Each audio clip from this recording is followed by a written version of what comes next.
Miss Patty has some hilarious lines and reminded me of my old dance teacher. Lavender, all dancers never die. We just roll off into the sunset.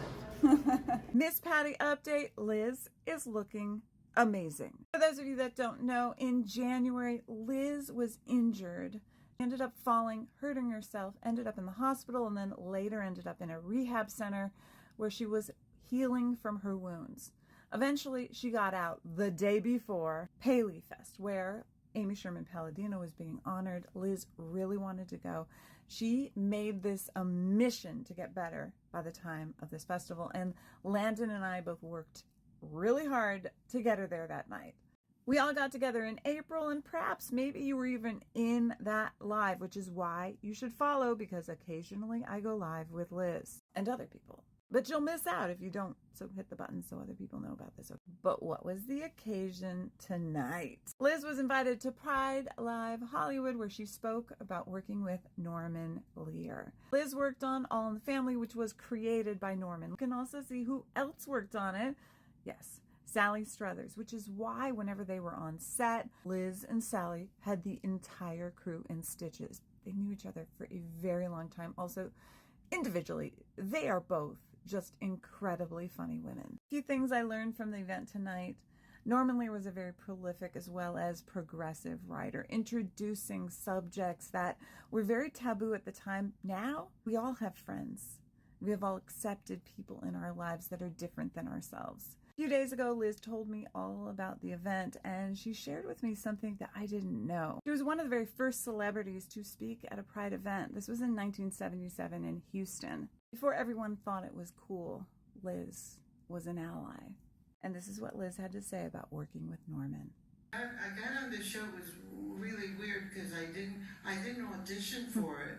I would have been terrified. It was the #1 show on television. Not a lot of television, but clinkers.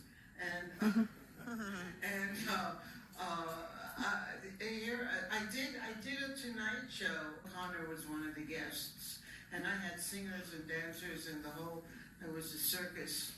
I got word in the dressing room that Carol O'Connor wanted to speak to me. As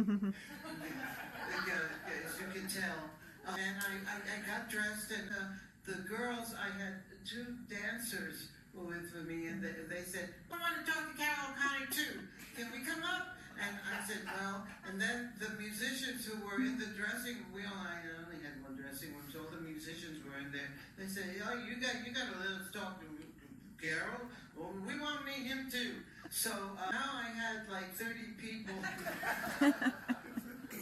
wanting to meet Carol O'Connor, and I went upstairs, and they all came up with me, and I went up. All the set was dark, the Tonight Show was dark. I went home. The crews were standing at attention because it was Carol O'Connor. Carol was sitting on the sofa smoking his cigar, and he said,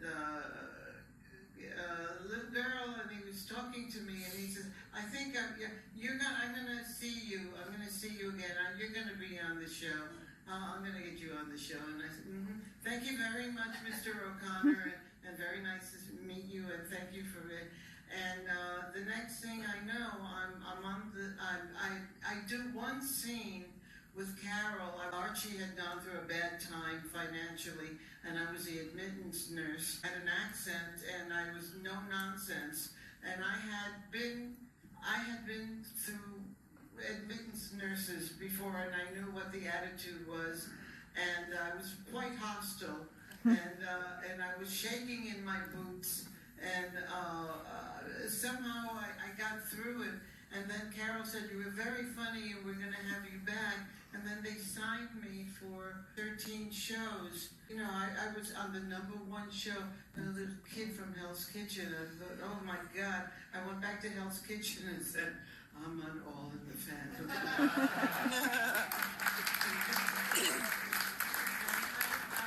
I remember going up, my mother lived up 5 flights. She lived on the top floor, of course, and all the neighbors were downstairs, and came home, and all the neighbors came out of their apartments to say hi, and it was the first time I had been spoken to any of them. They were afraid I carried guns. I don't know if they like it. And it was a wonderful thing to be accepted. It was so universally loved, that show, that I could not believe the people that would walk up to me and acknowledge me. Much as they explored everything and every nuance was well thought, hashed out, I felt so safe there. And I felt so proud of myself that I was surrounded by these very intelligent people. I don't know what I was doing there, but I'm happy to be there and to learn how television worked and to learn how to not care about the censors. Bye, Lavender.